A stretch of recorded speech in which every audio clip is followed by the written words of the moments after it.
Hello, I want to welcome you to my channel again. Today, I want to talk about school customer service.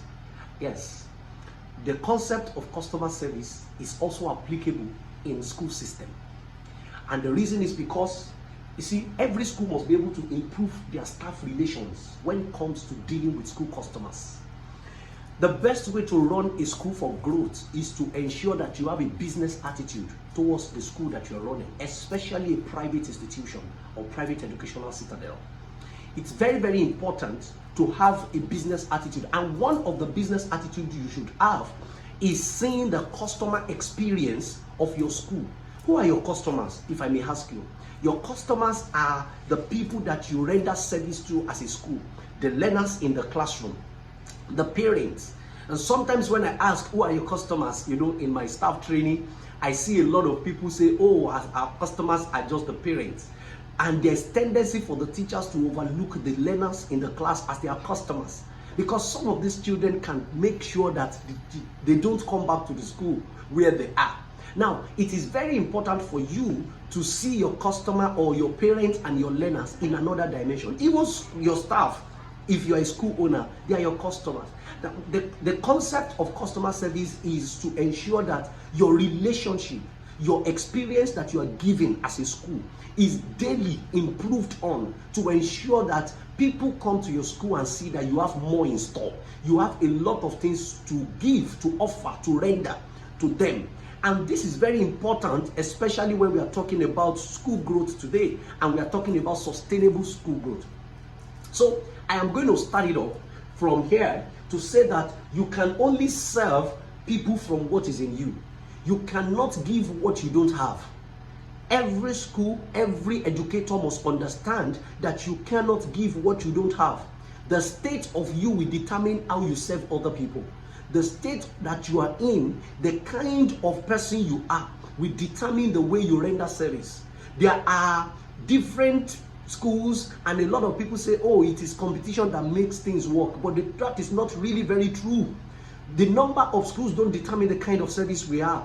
It is who you are that determines. And in fact, if you as a school want to decide today that you want to increase your service level, it is very important to first think inside before thinking outside. A lot of people want to increase the level of experience and service that they render. Then the next thing, they are moving from one school to another school. They want to copy what a school is doing. They want to check what another one is doing. Oh, it's because these people has a boss. Oh, it's because this one has this. It's because the school. Go and check for me. Go and check their staff for me. Go and check their salary for me. Go and check this. But that is not the first thing. Because no matter what you check, if what is in you is not in tandem with what you have seen, you cannot produce it. That's why the first place to look at is yourself. This is very, very important for you. You cannot serve people from what is in you, or you can only serve people from what is in you. This makes me say that it is very important for you to put a lot in yourself. As a person, as a school, as an educator, you must understand that you serve from within. So, and the more you put a lot in you, the better for you. Okay, so it takes me to say this, that if you can only render service when you understand what satisfies your parents. When you understand what satisfies parents, it helps you a lot. And then I've been talking about what satisfies parents. The first is academic performance. Academic performance satisfies parents. If you want to render good and effective service for your parents, or as a school, you must pay attention to performance academically. There is no point trying to do so many activities, trying to do copy, or trying to work on the standard, global standard, when it cannot really move, or it cannot be aligned to academic performance. So it's very important for you to pay attention to academic performance.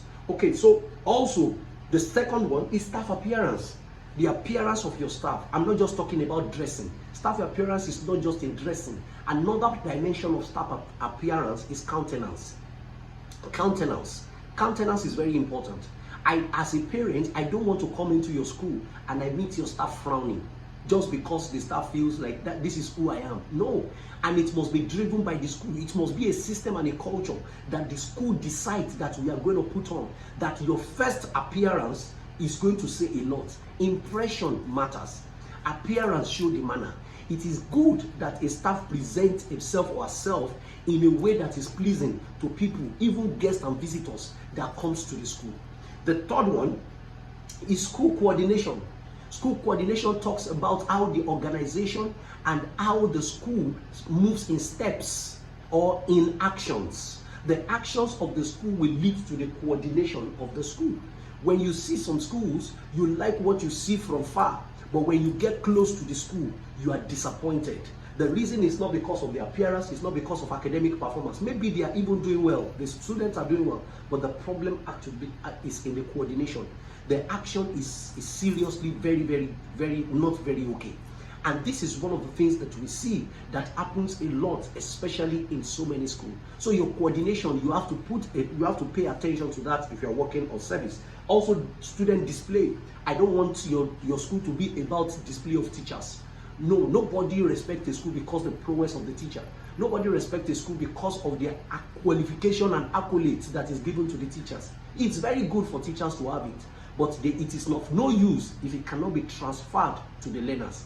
The most important marketing material in the school is the learners, because when they go out and they display, the first question that people ask is, what is the name of your school? And so this makes it very important and critical to know what satisfies a school or what satisfies parents in the school. The next one is trendy contents and activities. Trendy content and activities. What makes this so powerful is the fact that you have a lot of school parents right now that have a taste of every school on different platforms. It's very important to have different parents on different platforms because they see what is going on in different schools, and this makes it very key. So, and the last one is classroom control. The way your classroom is organized and controlled matters a lot. It matters a lot. And so, to say this, these are few things that I just want to share with you in order to make the service of your school.